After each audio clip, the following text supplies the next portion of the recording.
Assalamualaikum warahmatullahi wabarakatuh. Sahabat sehat, selamat bertemu lagi dengan Rumah Akreditasi. Rumah Akreditasi adalah rumah tempat kita belajar, bertanya, dan berdiskusi masalah akreditasi.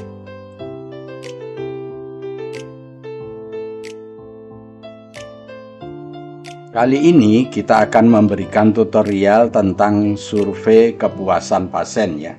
Jadi survei ini kita ambil berdasarkan Peraturan Menteri PAN dan RB ya, nomor 14 tahun 2017 tentang survei kepuasan masyarakat di unit penyelenggara pelayanan publik ya. Jadi nanti Bapak Ibu bisa merujuk kepada peraturan ini ya, Peraturan Menpan nomor 14 tahun 2017. Mari kita ikuti tutorial tentang survei kepuasan pasien bersama Dr. Yanto, Surveyor FKTP.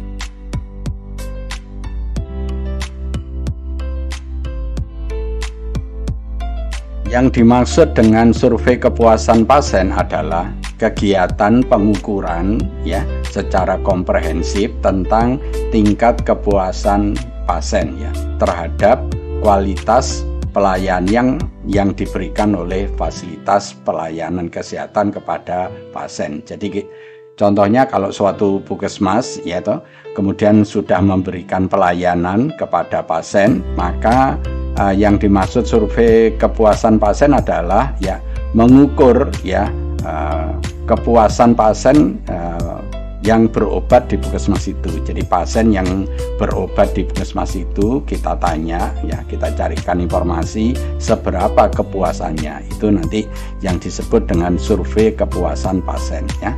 Jadi respondennya ya responden yang telah berobat. Kalau belum pernah berobat ya dia tidak akan bisa memberikan nilai ya. Begitu juga kalau di laboratorium, di klinik atau di UTD ya begitu ya. Berarti pengunjung dari laboratorium ya, pengunjung dari UTD ya, donornya itu perlu dilakukan survei kepuasan donor ya. Nah, kalau di UTD, kalau di puskesmas survei kepuasan pasien.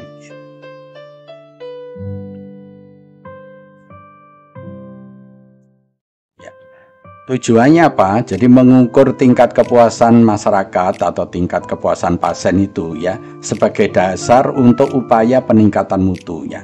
Kita ini berusaha supaya mutu pelayanan kita semakin hari itu semakin baik. Nah, salah satu cara untuk meningkatkan itu adalah dengan melakukan survei kepuasan. Jadi kalau survei kepuasannya itu belum baik ya, maka kita perlu meningkatkan mutu kita supaya kedepannya menjadi lebih baik. Jadi itu tujuannya ya.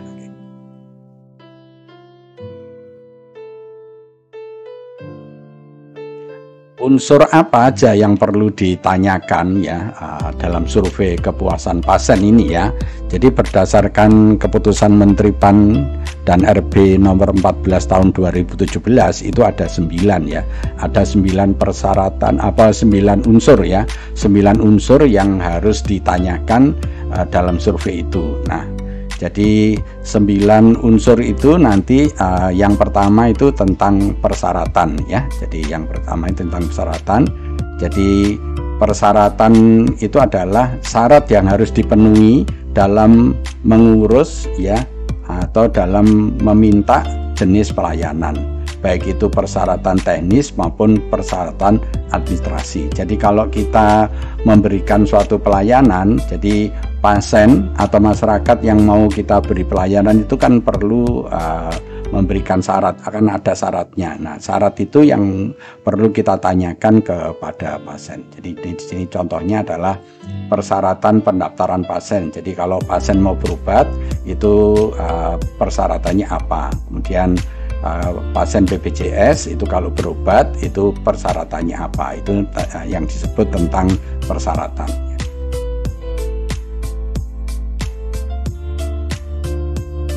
Kemudian yang kedua, unsur yang kedua itu tentang sistem, mekanisme, dan prosedur ya. Jadi prosedur adalah tata cara pelayanan ya yang dibakukan oleh pemberi pelayanan ya, dan menerima pelayanan itu termasuk pengaduan. Jadi ada pasien ya kalau berobat ke puskesmas ya, itu prosedurnya, tata caranya bagaimana. Nah, tata cara ini perlu ditanyakan apakah tata cara yang sudah ditetapkan oleh puskesmas itu memuaskan atau tidak ya. Jadi kalau yang pertama tadi persyaratannya, kalau ini adalah tata caranya atau prosedurnya atau mekanismenya ya. Kita berikan contoh misalnya prosedur pendaftaran. Jadi untuk pendaftaran itu tata caranya bagaimana ya, untuk memeriksa laboratorium itu caranya bagaimana ya, untuk pengambilan obat caranya bagaimana, kemudian untuk merujuk pasien itu tata caranya bagaimana, prosedurnya. Dan prosedur-prosedur ini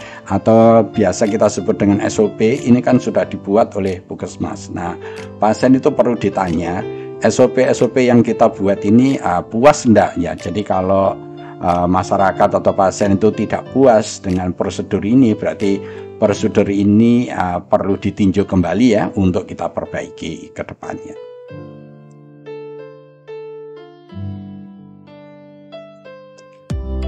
Unsur yang ketiga adalah waktu penyelesaian. Jadi di dalam memberikan pelayanan itu kan ada waktu-waktunya. Nah, waktu yang kita butuhkan untuk memberikan pelayanan itu juga perlu ditanyakan ya kepada pasien, terlalu lama atau tidak ya, memuaskan atau tidak. Jadi waktu penyelesaian ini adalah jangka waktu yang diperlukan untuk menyelesaikan pelayanan itu ya. Jadi untuk memeriksa darah, untuk memeriksa kencing itu waktunya berapa, untuk antrian pendaftaran itu perlu waktu berapa, untuk mengambil obat itu perlu waktu berapa, dan waktu-waktu itu perlu ditanyakan kepada pasiennya ya, itu terlalu lama atau tidak, memuaskan atau tidak. Jadi kita berikan contohnya misalnya waktu tunggu pendaftaran. Jadi kalau pasien itu daftar itu perlu waktu berapa ya, mulai dari dia menyerahkan syaratnya sampai dipanggil lagi mendapatkan antrian itu perlu waktu berapa, dan itu nanti ditanyakan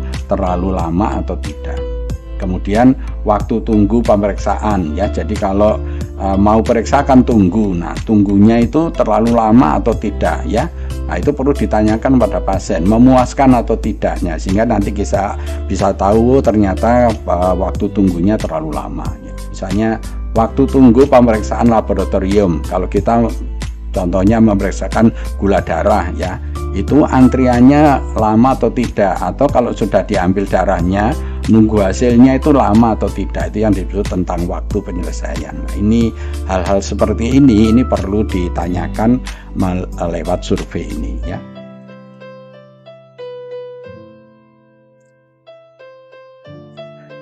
Unsur yang keempat itu adalah biaya atau tarif ya. Dalam pelayanan itu kan ada tarif-tarifnya ya. Untuk memeriksa laboratorium itu tarifnya berapa, untuk persalinan tarifnya berapa, untuk pemeriksaan itu berapa. Nah, tarif-tarif ini perlu ditanyakan kepada masyarakat ya. Terlalu mahal atau tidak ya, gitu. Jadi ini perlu ditanyakan ya. Jadi tarif itu biaya yang harus dikeluarkan oleh pelanggan untuk mendapatkan pelayanan. Jadi kita berikan contoh misalnya tarif pemeriksaan umum. Jadi kalau kita mau periksa di puskesmas itu tarifnya berapa. Nah itu harus ditanyakan terlalu mahal atau tidak. Kemudian tarif persalinan normal. Jadi kalau ada seorang ibu mau melahirkan di puskesmas itu tarifnya berapa. Nah tarif itu perlu ditanyakan terlalu mahal atau tidak. Kemudian tarif pemeriksaan gula darah ya. Kalau di puskesmas pemeriksaan gula darah itu tarifnya berapa. Nah tarif itu terlalu mahal atau tidak. Tarif-tarif ini perlu ditanyakan ya, karena itu merupakan unsur untuk survei kepuasan pasien ya.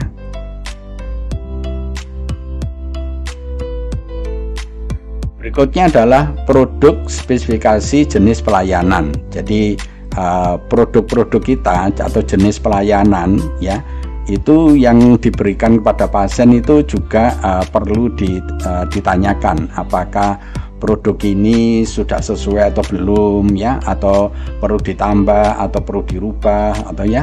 Jadi produk atau jenis pelayanan yang kita berikan kepada pasien itu juga perlu ditanyakan ya kepada pasien, apa itu sudah sesuai atau perlu ada tambahan lagi dan seterusnya. Jadi kita berikan contoh ya tentang produk ini. Contohnya adalah pelayanan pemeriksaan umum. Apakah pelayanan pemeriksaan umum ini sudah sesuai atau perlu ditambah yang lain ya, misalnya pelayanan persalinan normal. Nah ya, ini apakah juga sudah sesuai produk ini ya, atau mungkin perlu dimodifikasi yang lain, itu perlu ditanyakan kepada pasiennya ya.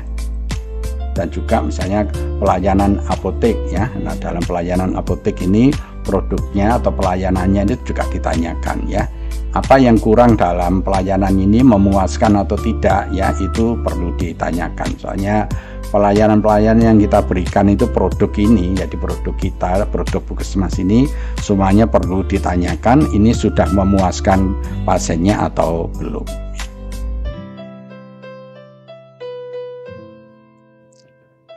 Berikutnya tentang kompetensi pelaksana. Jadi pelaksana itu maksudnya petugas. Apakah petugas yang melaksanakan pelayanan itu sudah kompeten atau tidak ya? Nah ini perlu ditanyakan. Jadi petugas di tempat kita itu ada yang namanya dokter, ada namanya perawat, bidan, analis ya, apoteker. Semuanya itu perlu ditanyakan kepada pasiennya, apakah mereka itu sudah kompeten atau tidak ya. Jadi kalau masyarakat tidak mengerti tentang kompeten ya artinya mampu lah ya, jadi mungkin kata ini lebih tepat ya. Jadi petugasnya itu mampu enggak, terampil enggak gitu ya dalam melaksanakan pelayanan itu. Jadi kita beri contoh misalnya kompetensi pelayanan dokter. Jadi dokternya itu dalam memberikan pelayanan itu terampil enggak ya, mampu enggak gitu ya. Nah itu jadi kita tanyakan kompetensinya kepada pasiennya. Juga kompetensi tentang perawatnya. Nah perawatnya dalam memberikan pelayanan itu mampu tidak, kompeten tidak, terampil tidak gitu ya, itu perlu ditanyakan. Juga kompetensi tentang bidannya. Jadi bidannya itu dalam menolong persalinan mampu tidak, terampil tidak, nah itu perlu ditanyakan kepada pasiennya. Kalau memang menurut pasien tidak mampu atau kurang kompeten, jadi nanti bisa diperbaiki di waktu yang akan datang.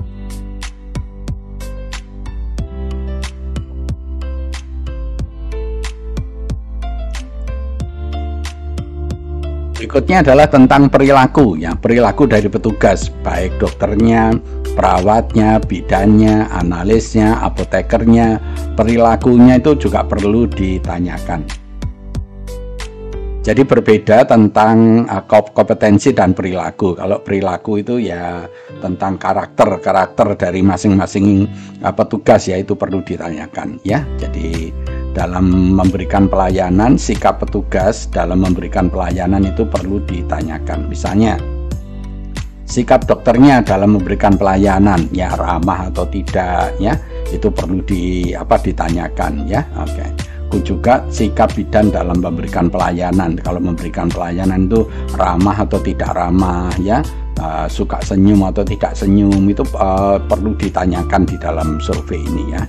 Juga sikap analisnya dalam memberikan pelayanan ya, dalam pengambilan darah itu kasar atau tidak ya, telaten atau tidak, sabar atau tidak ya, banyak yang perlu ditanyakan tentang perilaku dari pelaksana ini ya, baik dokternya, bidan, analis ya, perawatnya, apotekernya, semuanya perlu ditanyakan tentang perilaku pelaksananya.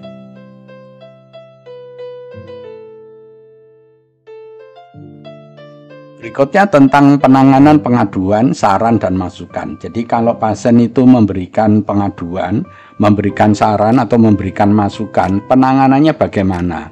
Apakah sudah memuaskan atau tidak? Jadi penanganan pengaduan, saran dan masukan itu adalah perlu ditanyakan kepada pasien. Mungkin pasiennya mengeluh, percuma saya memberikan pengaduan tidak pernah ditanggapi, nah, kalau seperti itu, atau ditanggapi tapi tidak memuaskan, itu perlu ditanyakan ya, perlu ditanyakan di dalam survei. Jadi contohnya tentang akses informasi, mudah tidak masyarakat itu untuk mendapatkan informasi, ya, untuk mendapatkan jadwal pelayanan dan seterusnya. Jadi ini juga perlu ditanyakan. Juga tindak lanjut dari pengaduan. Kalau ada pengaduan, itu tindak lanjutnya bagaimana, penanganannya bagaimana, itu sudah memuaskan atau belum, itu perlu ditanyakan dalam survei ini. Juga tentang akses pemberian saran. Jadi kalau ada pasien yang memberikan saran, ya, pada puskesmas, pada UTD, pada laboratorium, itu juga perlu ditanyakan pada pasien, dia itu kalau memberikan saran itu ditanggapi atau tidak, ya. Hal-hal seperti itu tuh perlu ditanyakan dalam survei kepuasan pasien ini, ya.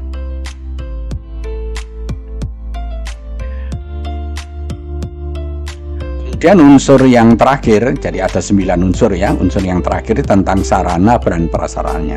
Dalam memberikan pelayanan kita perlu sarana dan perlu prasarana. Nah, sarana dan prasarana yang kita gunakan dalam memberikan pelayanan kepada pasien itu juga perlu ditanyakan kepada pasiennya. Jadi semua, ya, semua peralatan, semua tempat, ya, yang digunakan dalam memberikan pelayanan itu perlu ditanyakan kepada pasien, ya.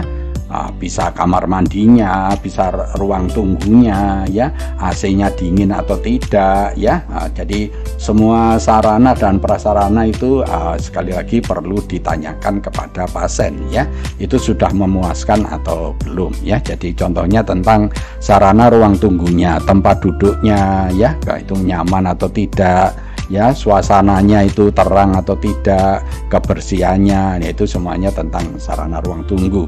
Juga sarana kamar mandi, ya, kamar mandinya bersih atau tidak, ya, kemudian ada sabunnya tidak, airnya bersih atau tidak, dan seterusnya. Itu semuanya perlu ditanyakan kepada pasien. Juga tentang sarana rawat inapnya, ya, tempat tidurnya bagaimana, tempat sampahnya ada atau tidak, ya, pemberian makannya bagaimana, dan seterusnya. Ini sarana-sarana, ya, yang perlu ditanyakan pada saat melakukan survei kepuasan pelanggan. Jadi unsurnya sekali lagi ada 9, ya. Ini 9 ini kenapa kita tentukan ini berdasarkan tadi, ya, keputusan Menpan nomor 14 tahun 2017, ya.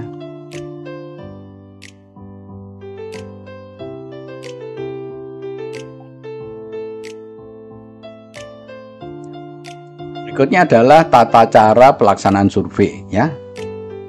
Sekarang bagaimana cara melaksanakan surveinya? Nah, untuk melaksanakan surveinya ini ada beberapa tahap, ya.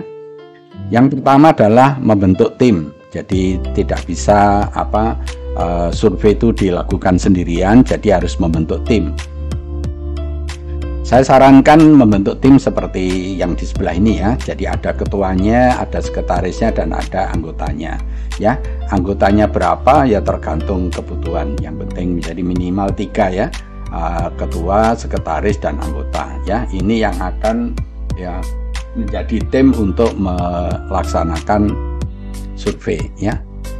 Kemudian setelah itu, setelah membentuk tim adalah menyusun instrumen. Jadi instrumen itu pada umumnya dibuat dalam bentuk kuesioner, ya. Kuesionernya tentang apa? Tentang 9 unsur tadi. Jadi kan unsurnya tadi ada 9, itu dari masing-masing unsur itu dibuat kuesioner, ya. Oke. Ya, minimal masing-masing unsur itu 1 pertanyaan. Jadi berarti kuesionernya itu akan ada 9 pertanyaan, ya. Kalau masing-masing dibuat 2, ya, berarti 2 kali 9 ada 18, ya. Kemudian setelah itu menentukan besaran sampelnya, ya. Sampelnya itu mau besarnya berapa, dan teknik pengambilan sampelnya atau samplingnya itu bagaimana, ya. Tentang cara pengambilan besar sampel dan cara pengambilan sampling ini kita telah buat di video yang lain, ya. Bapak Ibu bisa belajar di video yang lainnya, ya, tentang ini, supaya Bapak Ibu paham tentang bagaimana cara mengukur besar sampel dan cara menarik sampel, ya, cara pengambilan sampel, ya. Kemudian berikutnya melakukan survei, ya. kemudian setelah surveinya dilakukan, kemudian hasilnya itu diolah, ya, bagaimana cara mengolah survei, kemudian setelah diolah akan kita sajikan dan kita laporkan hasilnya. Jadi sekali lagi dalam melakukan survei ada 6 langkah ini. Saya ulangi lagi, membentuk tim, setelah tim terbentuk membuat instrumen, berarti membuat kuesioner. Setelah itu menentukan besaran sampelnya berapa, dan sampelnya itu diambil dengan cara bagaimana, teknik samplingnya, kemudian surveinya dilaksanakan, menyebar kuesioner. Setelah kuesionernya disebar, dikumpulkan, kemudian diolah, dan setelah diolah disajikan dan dilaporkan. Itu adalah tata cara dalam melaksanakan survei.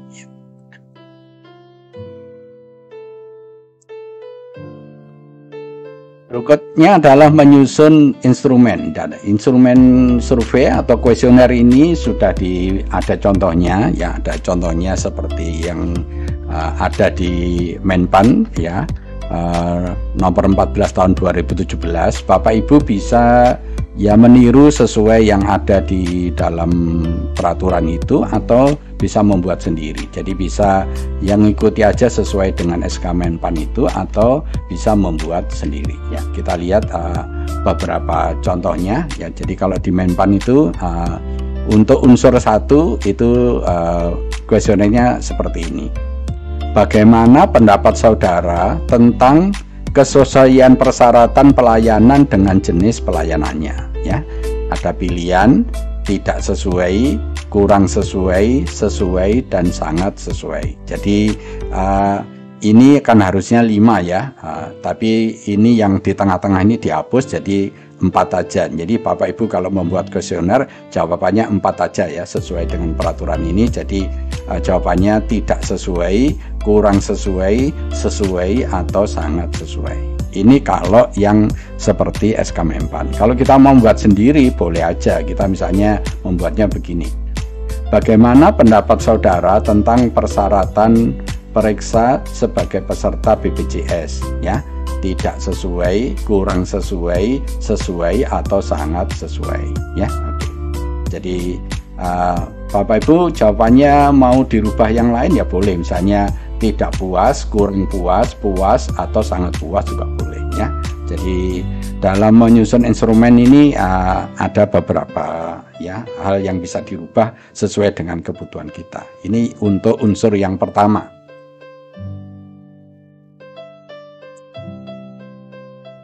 Kemudian untuk unsur yang kedua, ya ini dari SK Menpan bunyinya seperti ini. Bagaimana pemahaman saudara tentang kemudahan prosedur pelayanan di unit ini? Ya, tidak mudah, kurang mudah, mudah, atau sangat mudah ya. Atau kita mau membuat sendiri boleh, kita beri contoh misalnya gini. Bagaimana pemahaman saudara tentang kemudahan prosedur pelayanan di laboratorium? Ya misalnya. Ya, jadi kalau ini umum, kalau ini lebih khusus, ini ditulis di laboratorium ya, karena kita ingin tahu ya persyaratan di laboratorium ini mudah atau tidak prosedurnya. Ini tentang prosedurnya ya, prosedur di pelayanan laboratorium mudah atau tidak. Atau kita tidak di laboratorium, kita ganti di apotek boleh aja. Ini tergantung Bapak itu bisa rubah-rubah ya. Jadi nanti jawabannya tidak mudah, kurang mudah, mudah, atau sangat mudah. Kalau Bapak Ibu tidak suka jawaban ini bisa diganti tidak puas, kurang puas, puas, dan sangat puas juga boleh ya. Jadi itu tergantung kebutuhannya. Ini tentang unsur yang kedua.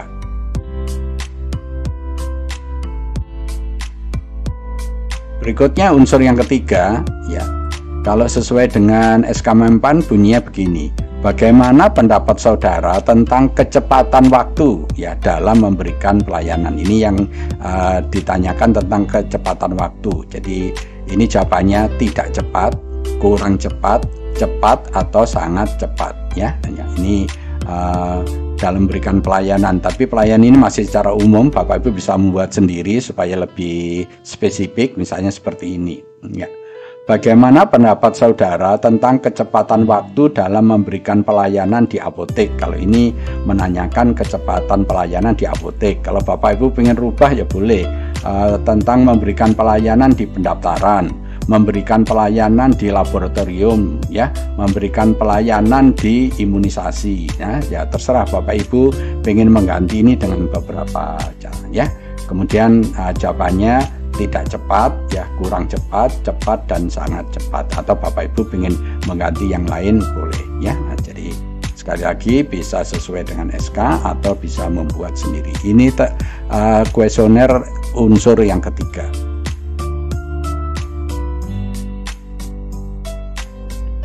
Unsur yang keempat, ya, ini adalah tentang biaya atau tarif, ya.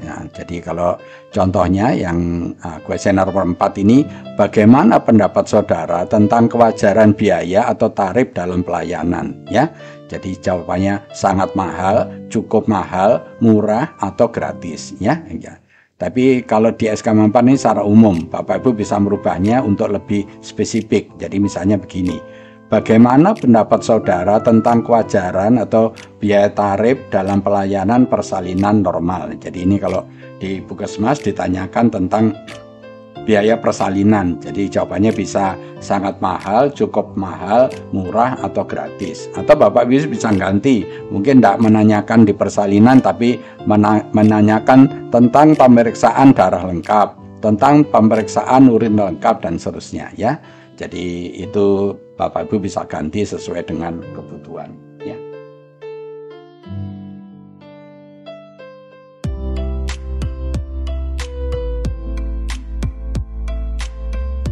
Berikutnya adalah yang kelima, ya. Yang kelima ini tentang produk pelayanan, ya. Jadi ini menanyakan tentang produk pelayanan. Jadi pertanyaannya bisa begini sesuai SK. Bagaimana pendapat saudara tentang kesesuaian produk pelayanan antara yang tercantum dalam standar pelayanan dengan hasil yang diberikan? Jadi ini pasien diminta untuk menilai, ya, apakah pelayanan, ya, dengan standarnya yang diberikan itu sesuai atau tidak, ya. Nanti jawabannya tidak sesuai, kurang sesuai, sesuai atau sangat sesuai, ya. Bapak Ibu bisa merubah supaya lebih spesifik, misalnya begini. Bagaimana pendapat saudara tentang pelayanan dokter di Puskesmas ini, ya? Bapak Ibu bisa merubah, misalnya tidak puas, kurang puas, puas atau sangat puas, ya. Jadi ini untuk menanyakan tentang pelayanan dokternya di Puskesmas ini bagaimana. Mungkin Bapak Ibu tidak menanyakan dokternya, misalnya menanyakan petugas apotek atau apotekernya, ya boleh, ini tinggal ganti aja. Kemudian nanti jawabannya juga sama, tidak puas, kurang puas, puas atau sangat puas, ya. Ini adalah menanyakan unsur yang kelima.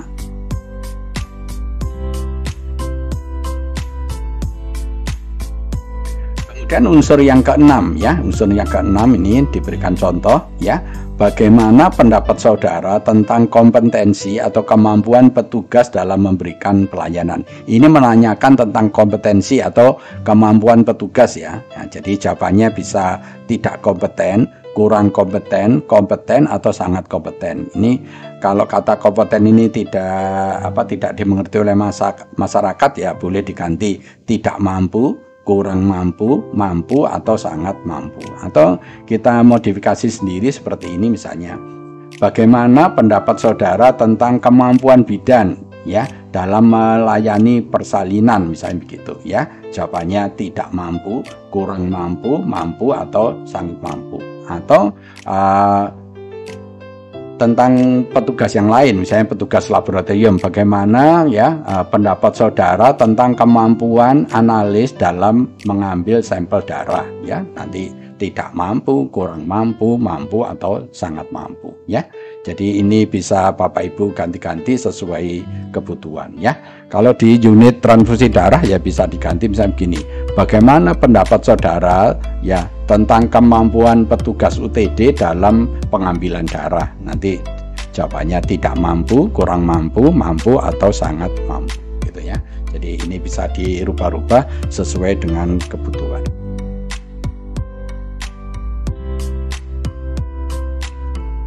Berikutnya yang ketujuh, ya, adalah ini tentang perilaku ya, tentang perilaku petugas. Jadi diberikan contoh misalnya begini, bagaimana pendapat saudara tentang perilaku petugas dalam pelayanan terkait kesopanan dan keramahan. Jadi nanti jawabannya tidak sopan dan tidak ramah, ini maksudnya begitu ya. Ini kurang sopan dan kurang ramah, ini sopan dan ramah, dan sangat sopan dan sangat ramah ya. Jadi atau singkat gini ya boleh, tapi yang dimaksud gitu. Jadi tidak sopan dan ramah artinya tidak sopan dan tidak ramah dan seterusnya. Atau kita modifikasi, buat sendiri boleh, nggak apa-apa. Kita buat seperti ini. Bagaimana pendapat saudara tentang perilaku perawat dalam pelayanan di unit gawat darurat? Jadi di puskesmas kan ada unit gawat darurat. Bagaimana perilakunya? Misalnya jawabannya tidak sopan dan tidak ramah, kurang sopan dan kurang ramah, sopan dan ramah, sangat sopan dan sangat ramah. Jawabannya begitu ya. Ya, jadi atau Bapak Ibu bisa menanyakan petugas yang lain. Ini hanya kita berikan contoh dan Bapak Ibu bisa memodifikasi ya. Ini yang pertanyaan unsur yang ketujuh ya. Kemudian unsur yang ke-8 ya. Unsur yang ke-8 ini tentang kualitas sarana dan sarananya ya. Jadi tentang sarana dan sarananya ini perlu kita tanyakan. Ini pertanyaan begini, bagaimana pendapat saudara tentang kualitas sarana dan prasarana? Jadi ini jawabannya buruk, cukup, baik, dan sangat baik ya. Atau bisa kita modifikasi, bagaimana pendapat saudara tentang kualitas kamar mandi di puskesmas ini ya. Jadi pas mandi ini jawaban bisa buruk, cukup, ya baik, atau sangat baik. Atau kalau tidak kamar mandi mungkin rawat inapnya, atau ruang tunggu, ruang persalinan dan sebagainya. Atau unit gawat darurat ya, tergantung Bapak Ibu yang ingin tanyakan bagaimana itu tentang unsur ini yang perlu ditanyakan ya.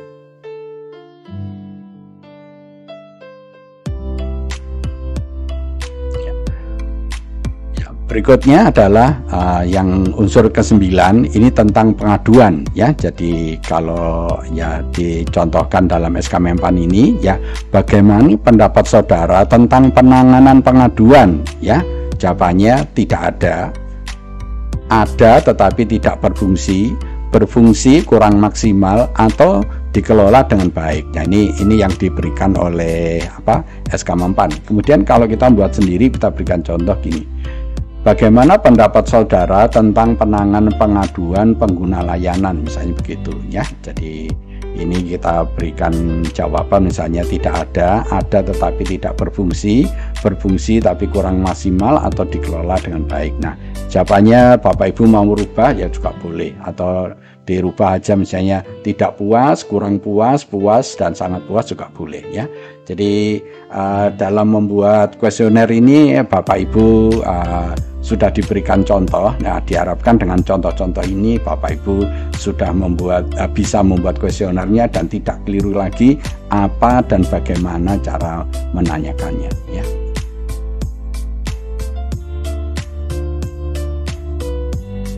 Setelah kuesionernya jadi, berikutnya yang Bapak Ibu tentukan adalah menentukan besar sampel dan teknik penarikan sampel ya. Sekali lagi, setelah membuat kuesioner, yang perlu ditentukan lagi adalah besar sampel dan teknik pengambilan sampel ya.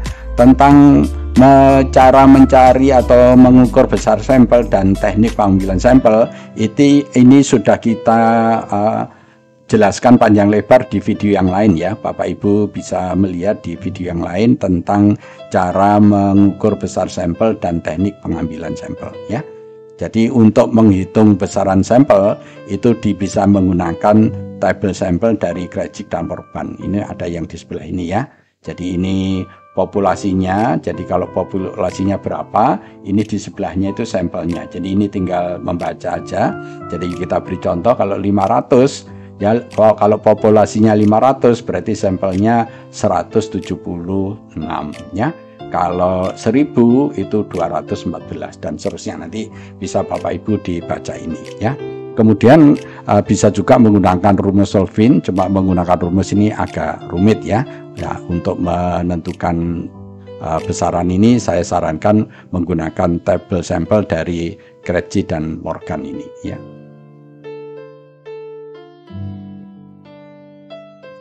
Sedangkan untuk samplingnya ya itu dibagi dua, ada yang probability sampling dan non probability sampling. Jadi kalau probability sampling ini sampelnya itu diambil secara acak ya.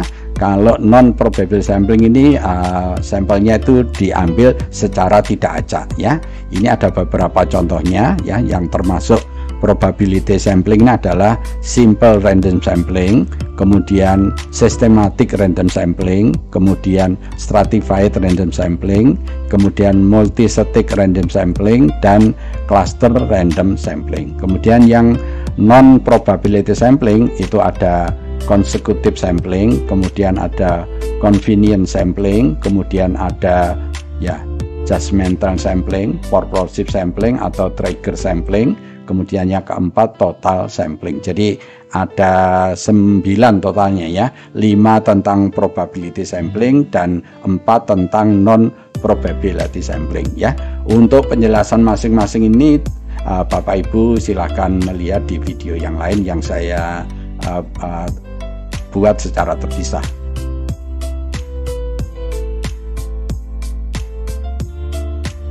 Kemudian melaksanakan survei ya, setelah kuesionernya jadi, besar sampel sudah ditentukan, cara pengambilan sampel, jadi samplingnya sudah kita tentukan, berikutnya adalah melaksanakan survei ya.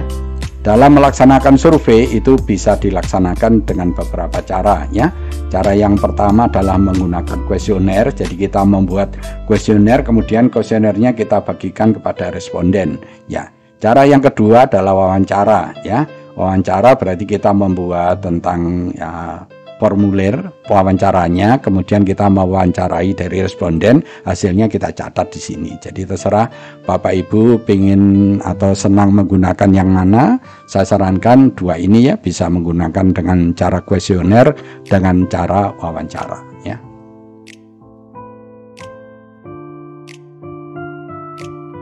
Berikutnya kalau sudah dilakukan surveinya, kemudian kuesionernya kita kumpulkan, ya kemudian kita olah ya. Bagaimana caranya mengolah data? Yang pertama kita rekap ya. Nah, jadi jangan kita rekap ya. Contohnya seperti ini ya. Kita dalam contoh ini kita beri respondennya ada 10 ya. Jadi respondennya ditulis di sini. Responden 1, 2, 3, 4, 5 sampai 10. Kalau respondennya 100 ya ini dibuat ke bawah ya. Terus sampai 100 ya. Kemudian ini pertanyaannya ya. Ini pertanyaannya untuk unsur 1, unsur 2, 3, 4, 5, 6, 7, 8, 9 ya. Nah, kalau pertanyaannya 9 ini 9. Kalau pertanyaannya 18 ya berarti ini ke samping 18 ya. Nah, nanti ini tuh ditulis di komputer. Dalam contoh ini kita akan berikan contoh pertanyaannya itu 9, berarti pertanyaan 1, 2, 3 sampai 9, respondennya 10. Responden 10 berarti responden 1, 2, 3 sampai 10. Gimana caranya merekap? Nah, misalnya responden 1, kita lihat untuk pertanyaan 1 jawabnya apa? Kalau dia jawabnya nomor 1 ya kita beri 1. Kalau jawabnya nomor 4 ya kita tulis 4 ya. Jadi kan jawabannya tadi kan diberi nomor 1, 2, 3, 4. Nah, itu diberi, ini dimasukkan angkanya 1, 2, 3, 4 ya. Jadi misalnya responden 1, pertanyaan 1 jawab nomor 1, pertanyaan 2 jawab nomor 1, pertanyaan 3 jawab nomor 2 dan seterusnya. Jadi yang kita tuliskan ini jawabannya ya.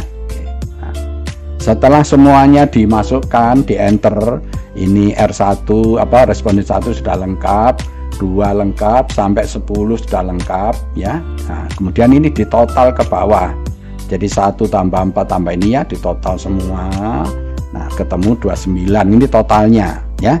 Jadi totalnya ini total untuk unsur 1, total untuk unsur 2 dan seterusnya. Jadi yang kita beri warna merah ini totalnya. Ini cara untuk merekap hasil survei ya. Jadi nanti Bapak Ibu yang melakukan survei itu merekapnya seperti ini. Nah, setelah direkap berikutnya kita tabulasi. Kita tabulasi ini kita buat tabel ya. Nah, bisa kita buat tabel balok untuk yang memudahkan itu ya. Cara membuatnya ya bisa menggunakan komputer ya.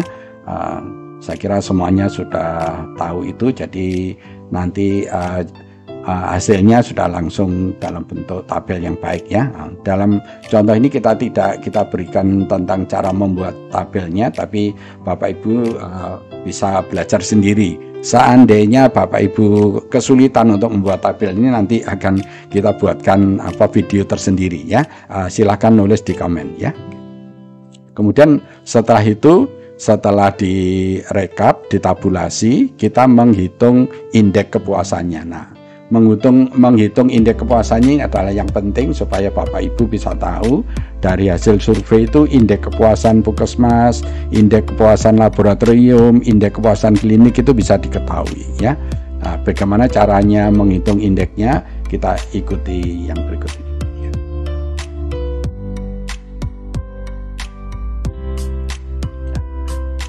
Kita meneruskan tabel yang di sebelumnya ya. Tadi kan respondennya jumlahnya 10 ya, kemudian pertanyaannya ada 9 ya. Ada O1, O2 kita. Kemudian kan di total. Nah, ya. Jadi totalnya ini adalah nilai total ya. Jadi ini total nilai per unsur. Jadi tadi kan kita total. Jadi totalnya itu ada 29, 28, 30 dan seterusnya. Ini adalah nilai total ya.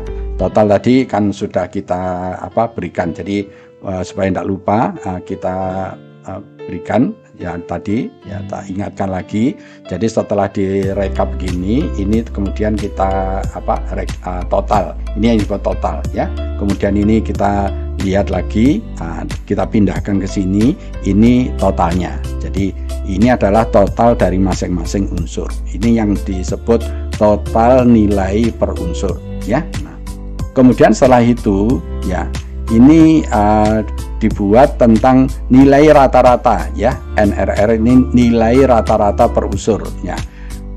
Gimana caranya menghitung nilai rata-rata? Ya berarti totalnya tadi ya itu dibagi 10 karena respondennya 10. Kalau respondennya itu ada 100 ya dibagi 100. Kalau respondennya 50 ya dibagi 50. Karena tadi contohnya respondennya 10 berarti nilai rata-rata per unsur berarti 29 dibagi 10 2,9, 28 dibagi 10 2,8 dan seterusnya. Kenapa dibagi 10? Karena respondennya 10. Kalau respondennya 300 ya ini dibagi 300 ya. Nah, jadi ketemu ini namanya nilai rata-rata per unsur ya, sudah kita tentukan ya. Oke.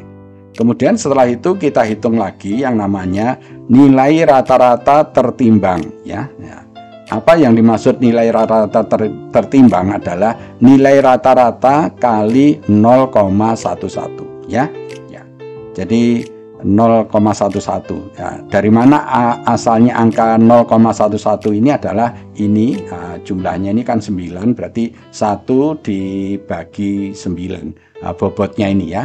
Jadi bobotnya ini jumlah unsur yang ditanyakan 9 berarti 1 dibagi 9 ini akan ketemu ini ya. Berarti kita akan mengalihkan masing-masing ini jadi 2,9 kali 0,11 ya. Nanti kalau sudah kita hitung pakai kalkulator ketemu ini ya, 0,3219 dan seterusnya.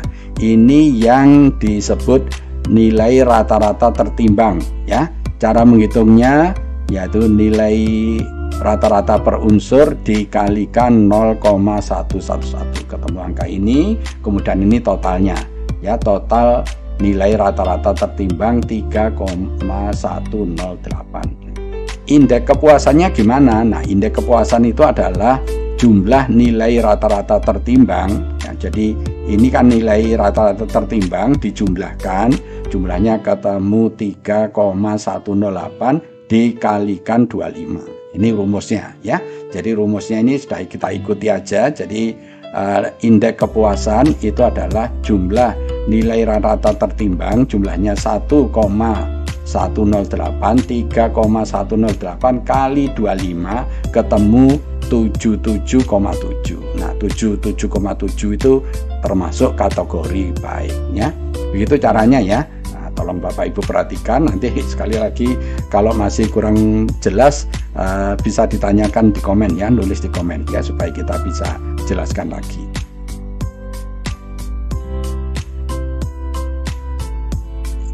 Kalau kita mau menghitung nilai indeks per unsur ya, jadi kalau nilai indeks per unsur, jadi untuk menghitung indeks kepuasan masing-masing per unsur berarti kita tinggal nilai rata-ratanya kali 25. Nanti tadi kan nilai rata-ratanya masing-masing unsur sudah kita buat. Jadi tadi untuk unsur pertama persyaratan 2,9, prosedur itu 2,8 dan seterusnya. Ini masing-masing dikalikan 25. Jadi 2,9 kali 25 ketemu 72,5, 2,8 kali 25 ketemu 70 dan seterusnya sampai semuanya terisi. Nah, kemudian kita tentukan ini indeks kepuasannya ya.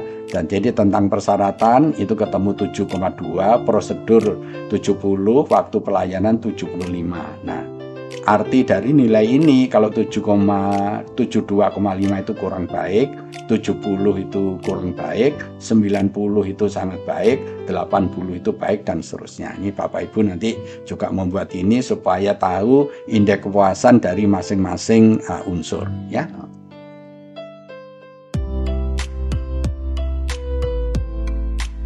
Jadi mutu pelayanan itu kita lihat dari hasilnya, dikatakan sangat baik ya, yang mendapatkan nilai A mutu pelayanan itu jika nilainya itu antara 88,31 sampai 100. Jadi kalau indeks kepuasannya itu angkanya 88,31 sampai 100 itu mutunya A. Mutu A itu berarti sangat baik ya.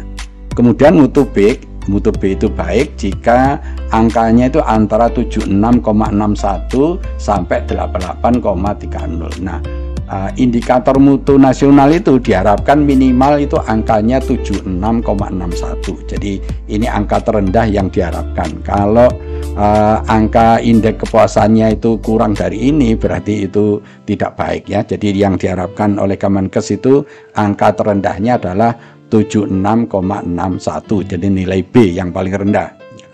Nilai C kurang baik itu antara 65,00 sampai 76,60 ya, itu C. Kemudian nilai D tidak baik itu antara 25,00 sampai 64 sampai 99 ya. Nah, jadi ini nilai terendahnya. Jadi ini Bapak Ibu cara mengukur indeks kepuasan, dan Bapak Ibu bisa menentukan puskesmas Bapak Ibu, UTD Bapak Ibu, laboratorium sama unit transfusi darah itu indeks kepuasannya berapa. Nah, ini angka-angkanya ya. Saya harapkan nanti semuanya mendapat nilai A ya. Kapan dikatakan nilai A? Jika mendapat nilai minimal 88,31 sampai 100 ya. Dengan penjelasan ini saya harapkan Bapak Ibu sudah bisa menentukan atau bisa melaksanakan ya survei indeks kepuasan pelanggan ya di masing-masing institusi Bapak Ibu sekalian. Sekali lagi, kalau ada kurang jelasnya Bapak Ibu bisa menulis di komen. Ya. Terima kasih telah menonton video ini. Ya, jika video ini Bapak Ibu anggap baik ya, tolong beri kami like ya, subscribe, komen, dan share ya. Kami mohon bantuannya untuk di-share kepada saudara-saudara yang lain agar ilmu ini bisa bermanfaat untuk saudara yang lain ya. Lebih kurangnya saya mohon maaf ya. Kita akhiri tutorial kita kali ini dengan membaca hamdalah ya. Wassalamualaikum warahmatullahi wabarakatuh.